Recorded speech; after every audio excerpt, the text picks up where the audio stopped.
It is Friday, August 28th, 2020. I'm Pastor Thor Ramsey, and this is Gospel for Five, where we take 5 minutes out of our day, focus on the gospel and the one who saved our souls. We've really been in the book of Galatians for the most part this week. Had a couple little detours in a major prophet and a minor prophet, but today we're in Galatians chapter 5, verse 17. For the desires of the flesh, I think this is going to be a tough one, but we'll see if we can get through it in 5 minutes. For the desires of the flesh are against the Spirit.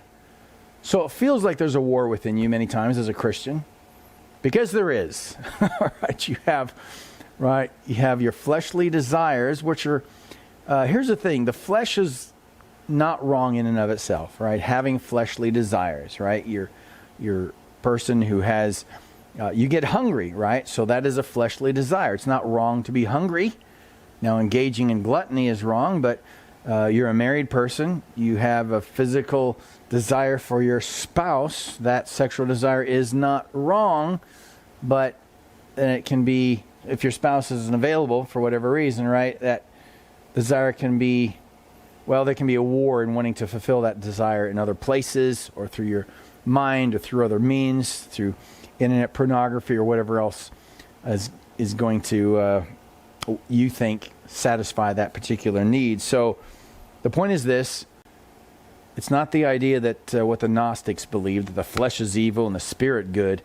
It's just that the flesh itself can wage war against the desires of the spirit. Well, the desires of the flesh are against the spirit. So there is often a battle going on.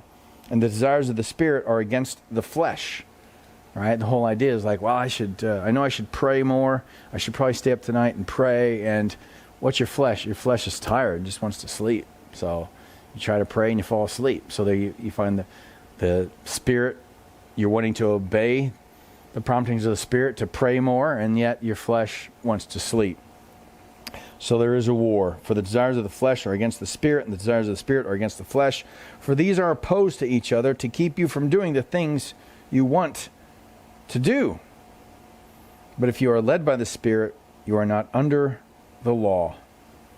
Now, Martin Lloyd-Jones, in his commentary on Romans chapter 6, basically puts it like this: these desires of your flesh, to fulfill them illicitly, the way you used to do before you knew Christ. Remember how you used to fulfill the desires of your flesh before you knew Christ? That's not who you are anymore. You're a new creation. That old self, the old way that you would fulfill the desires of your flesh, that old man or that old woman is dead. That old person was crucified with Christ. Now you're a new creation in Christ. Martin Lloyd-Jones simply reminds us, be who you are. This is who God has made you. In other words, he's saying you're not under the law anymore. You do not have to, you're not trying to earn God's favor by following the law. You've been freed from the law, because why? A dead man is free from the law. Your old self has been crucified.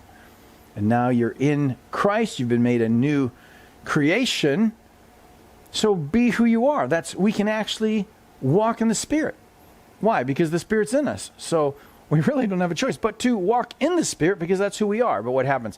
Well, we have this old way of thinking. That's why it's all about our minds being renewed. It's like, I'm trying to think of an analogy that would do it.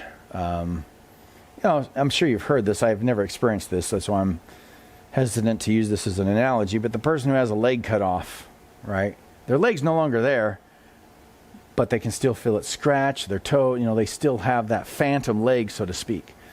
Well, this is what we have in the Christian life. Our old self is crucified. It's dead. But like that amputated leg, we still feel the itches, we still think it's there. So we often live as if our old self is in control. But it's dead. Our old self has been crucified.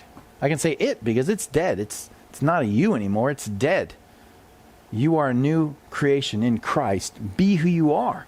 So part of that is having our minds renewed and actually believing who God has made us, that we might live into who He's actually created us to be. Now, what has God said to you today? What are you going to do about it?